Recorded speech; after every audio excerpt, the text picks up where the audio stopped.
Gracias por seguir con nosotros. Doctor, ¿cuál sería una propuesta ideal de reforma fiscal o hacendaria? ¿Cómo se dice?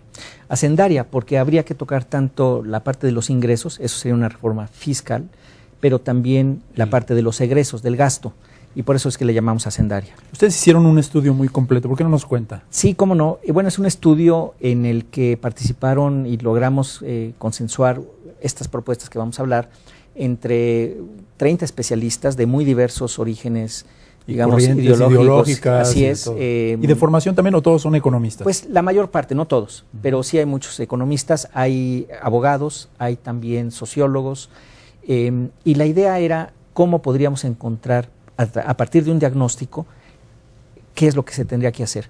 Y desde el primer momento lo que se vio es que había que ligar lo que sería una reforma hacendaria, por lo tanto no recaudatoria o no solo fiscal. No solo fiscal, claro. Para que estuviera ligada a generar una viabilidad social que vemos que está fallando. Es decir, cómo lograr que convirtamos a México en un país incluyente, en un país que verdaderamente dé oportunidades a todo mundo. Que crezca además. No, tienen que crecer a fuerzas, pero además que sea incluyente. Y en ese sentido ligamos lo que sería una reforma al sistema de protección social con la reforma hacendaria.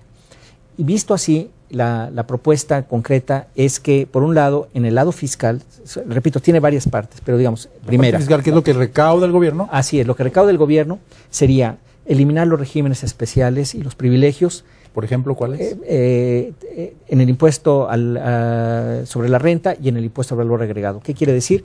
Que se eliminarían, seguramente gradualmente, poco a poco, la exención o la tasa cero, digamos, en los que son los alimentos, sobre todo los alimentos y bebidas, y de esta manera se podría recaudar bastante más recursos.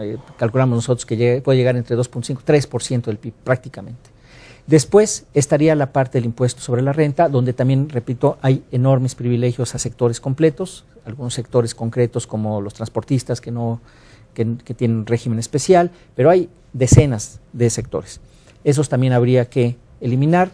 Y, por otro lado, otro tipo de temas, como puede ser la parte de la concentración industrial, la concentración fiscal, que tiene un nombre técnico específico, pero que lo que hace es que no se paguen impuestos ahora, sino que se vayan diluyendo y se diluyen y nunca llegan, ¿no? Pero bueno, eso entonces es a nivel de sobre la renta, sobre valor agregado, y también lo que son los subsidios a los energéticos, que también no se pueden quitar todos de tajo, ni mucho menos, pero sí ir tendiendo a tener, por un lado, precios razonables de los energéticos, que vayan con una lógica de conservación, con una lógica vamos contra el cambio climático, digamos, y que, por el otro lado, pues no beneficien a quienes deberían estar cubriendo esos recursos, ¿no? Claro. Ese es por el lado fiscal. Ok. ¿Qué sería? ¿Que todo el mundo pague sus impuestos, todo el mundo tenga una participación? No como hoy que unos pagan, otros nos pagan, sí. Hay mucha informalidad. Así es. La idea sería que fuéramos terminando incluso con el concepto de informalidad como se le conoce al día de hoy, pero para eso necesitamos platicar qué se haría con esos impuestos. Claro. Y antes de eso quizás valga la pena mencionar el gasto. ¿Qué se tiene que hacer en el gasto? Ahí, por un lado, se tiene que privilegiar que la política de gasto tenga un componente, en la de gasto social específicamente, tenga un componente redistributivo. De alguna manera lo ha llevado, pero no tiene suficientes recursos. Por otro lado, la rendición de cuentas a los 3 órdenes de gobierno que ya mencionábamos, mucha mayor transparencia, mayor efectividad en el gasto. La inversión no siempre tiene la efectividad que debería de estar teniendo. Es decir, invertimos 10 y pues no sacamos mucho, ¿no? Y esto merece o necesita una coordinación fiscal entre los estados y la federación que se tiene que replantear para que haya los incentivos adecuados.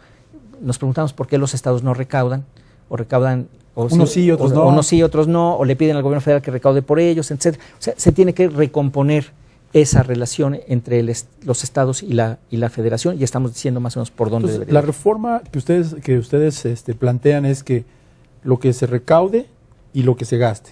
Sí. Y ¿A dónde y qué se tiene que pagar con eso? O sea, ¿qué le vamos a dar a la sociedad a cambio de que se va a recaudar, a cambio que se va a pagar más?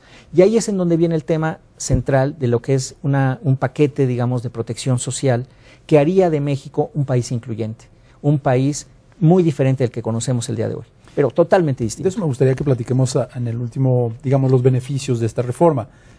Para ampliar un poco, comparativamente México con otros países, ¿cómo recauda? ¿La gente cuánto paga de impuestos? Digamos, vamos a dar el caso del impuesto al valor agregado. En México se recauda con una tasa del 16%, sí.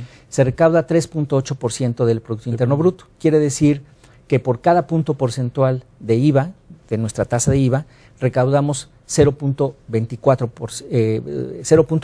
puntos de ingresos fiscales como proporción del PIB. Hay otros países, y los que recaudan más en América Latina, digamos Chile, Brasil, recaudan 7 hasta 8 puntos porcentuales del PIB en el impuesto al valor agregado. Y su relación entre puntos del PIB contra la tasa impositiva que están cobrando, ellos cobran más, cobran 21 o 22% de valor agregado. Pero la relación no es 0.24, que es muy bajita. Eso le llaman la productividad del IVA, digamos. En esos países puede llegar hasta el 0.6 o 0.7. ¿Qué quiere decir? Que por cada punto adicional de IVA recaudan 0.6 puntos porcentuales del PIB. Aquí había una propuesta, oye, ¿por qué no le subes al IVA del 16 al 19, pero déjame los alimentos como están? Vamos a recaudar muy poquitito, porque donde está la fuga fuerte, no da. La fuga fuerte es porque tenemos este número chiquito de 0.24.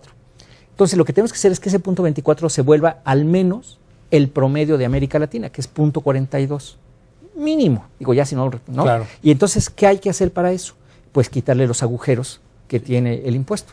Doctor, el acuerdo político que está ahorita en boga entre las principales fuerzas políticas y el gobierno, ¿usted cree que vaya a dar para hacer una reforma de esta naturaleza?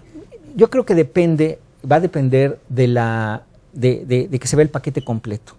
Si uno ve solamente el puro IVA, o uno ve solamente el impuesto, los subsidios a la gasolina, pues todo el mundo va a decir, oye, yo por qué sí y tú no, ¿no? En la medida en que veamos el paquete completo donde viene una serie de cambios a nivel fiscal, de gasto y luego de servicios, que ese es el tema de protección social, claro, y que a todo el mundo va a tener ganancia, todo el mundo va a poner, pero todo el mundo va a ganar también. Y en esa medida me parece que es muchísimo más factible convencer, dejemos a los políticos desde luego, pero a la gente en general, a la sociedad, de que vale la pena este esfuerzo que se nos va a pedir a todos y que no sea simplemente para recaudar, para enderezar las cuentas públicas, ¿no? Claro. Sino que sea con un propósito concreto que me beneficie no solo a mí, bueno, a todos los mexicanos. La sociedad, claro. Si le parece, hablemos de los beneficios de una reforma de esta naturaleza y por favor, pues todos estemos informados porque pronto se estarán hablando de estos temas fiscales.